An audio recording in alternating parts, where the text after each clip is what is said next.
Oke, kita mencoba untuk keluar dari Indonesia. Ada beberapa pemantik yang sudah standby. Pertama, kita minta mungkin dari Bu Yumas. Bu Yumas ini kebetulan kemarin konfirmasi sudah mendarat di Medan. Jadi beliau mahasiswa PhD di Malaysia, punya pengamatan dan punya beberapa cerita tentang bagaimana Malaysia merespon isu COVID ini dari perspektif keagamaannya. Mungkin Bu Yumas sudah ada di sini? Oke. Oke, Bu Yumas. Baik, monggo Bu. Iya, Assalamualaikum warahmatullahi wabarakatuh. Suara saya terdengar? Terdengar. Oke. Selamat sore dan selamat berbuka puasa untuk teman-teman yang Indonesia Timur. Terima kasih Surya sudah mengundang saya di sini. Saya kebetulan orang yang kena lock bulan Maret di... Halo Bu Yumas, mic-nya mohon diaktifkan Bu. Oke. Oke. Sudah? Oke, baik. Oke. Ya, jadi kebetulan saya pada saat lockdown Malaysia tanggal 18 Maret itu saya ada di sana. Jadi saya berkesempatan mengamati melalui media ataupun melihat sekitar Malaysia apa yang terjadi di Malaysia ketika menghadapi COVID-19 ini. Nah, yang ingin saya ceritakan adalah konteks Malaysia dalam aspek sejarah, sosial, dan budaya yang pada umumnya masyarakat Malaysia adalah Islam, sama dengan Indonesia. Nah, tapi yang menarik adalah ketika COVID ini datang di Malaysia itu, pemerintahannya baru saja selesai gonjang-ganjing politik. Pemerintahnya baru dipilih oleh Raja Tan Sri Muhyiddin. Bisa dengar suara saya? Bisa? Ya Bu, lanjut Bu. Bisa. Oke. Jadi Tan Sri Muhyiddin baru memerintah baru beberapa hari, terus kemudian dunia diinstruksikan untuk melakukan lockdown. Saya kebetulan ada di sana.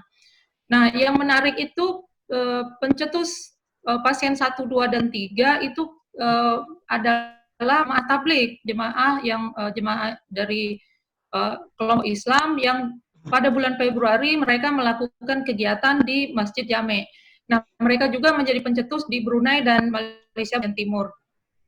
Nah, yang ingin saya katakan adalah yang saya ceritakan bahwa masyarakat Malaysia ketika pemerintahnya meskipun baru berkuasa, ketika pemerintahnya mengumumkan melakukan PKP, kawalan pergerakan yang diumumkan tanggal 18 Maret, untuk 18 Maret, tapi masyarakatnya pada awalnya begitu sulit untuk diatur, tapi 2 hari kemudian masyarakat Malaysia itu ikut aturan.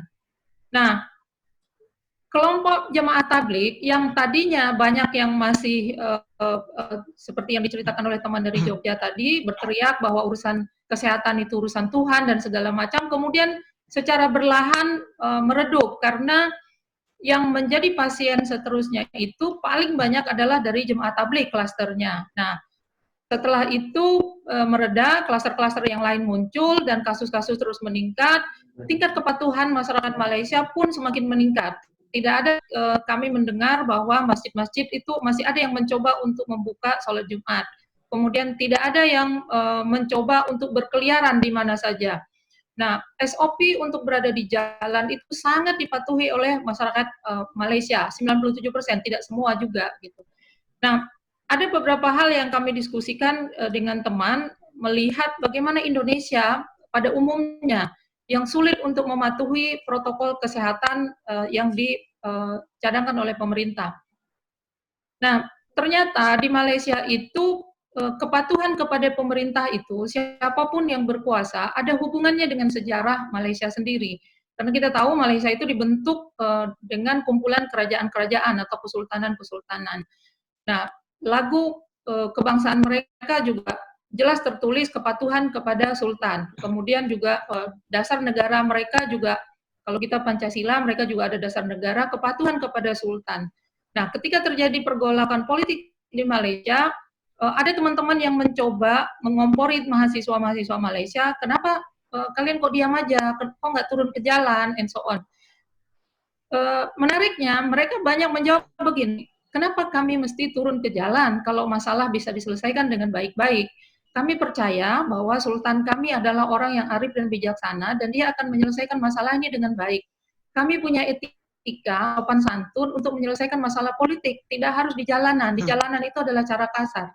Nah, itu yang menarik diskusi kami ketika itu, melihat bagaimana respon masyarakat Islam Malaysia terhadap COVID.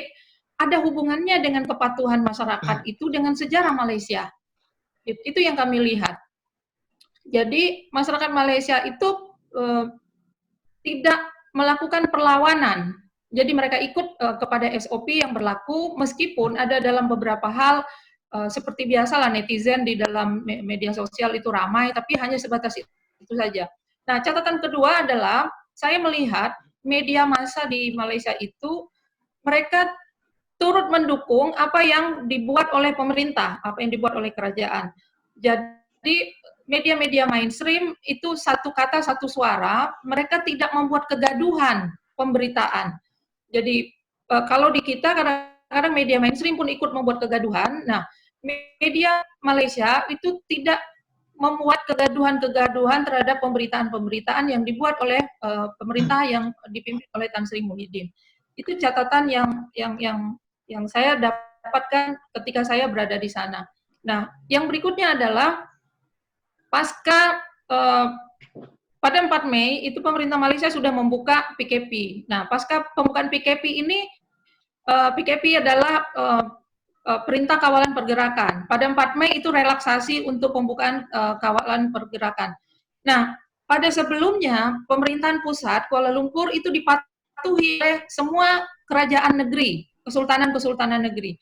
Tapi ketika Tan Sri Muhyiddin membuka keran untuk masyarakat boleh bergerak, 6 kerajaan negeri itu menolak karena mereka ada kekhawatiran untuk terjadi gelombang kedua, kasus ini meningkat. Tapi kemudian yang terjadi adalah mereka melakukan dialog dan kemudian sunyi kembali dan mereka patuh kepada Tan Sri Muhyiddin sebagai Perdana Menteri utama.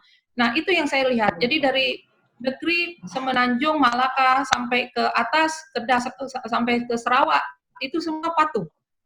Ada beberapa orang patuh, tapi tidak banyak. Gitu. Nah, ini kepatuhan ini, kalau kita hubungkan dengan pemahaman religiusitas mereka, ada hubungannya dengan sejarah Islam sendiri di Malaysia. Itu yang saya amati. Dan ada hubungannya dengan sistem sosial politik, ada hubungannya dengan jaring pengaman sosial. Kenapa mereka tidak terlalu bergejolak? Pada minggu ketiga, pada masa PKP ketiga, itu Tan Sri Muhyiddin mengumumkan paket rancangan yang namanya tunjangan kepada masyarakat, kelompok miskin. Dan itu masuk kepada rekening-rekening mereka kelompok miskin. Nah, di sana tidak jadi persoalan data masyarakat. Ada 1-2 data masyarakat yang invalid itu ada pasti, tapi tidak semasif di kita di Indonesia. Sehingga uang bantuan daripada pemerintah itu masuk ke rekening mereka yang berhak, terus kemudian ketika mereka tetap berada di rumah, mereka tidak cukup alasan lagi untuk keluar. Karena mereka cukup uang untuk membeli beras. Nah, ini yang saya lihat di sana, sehingga kalau kita lihat sampai hari ini, kasusnya terus turun, dan masih dalam beberapa hari ini dia di bawah 30, bahkan ada sampai 13 orang per hari. Itu salah satu keberhasilan yang bisa saya jelaskan bagaimana konteks sejarah, sosial budaya Malaysia yang menghasilkan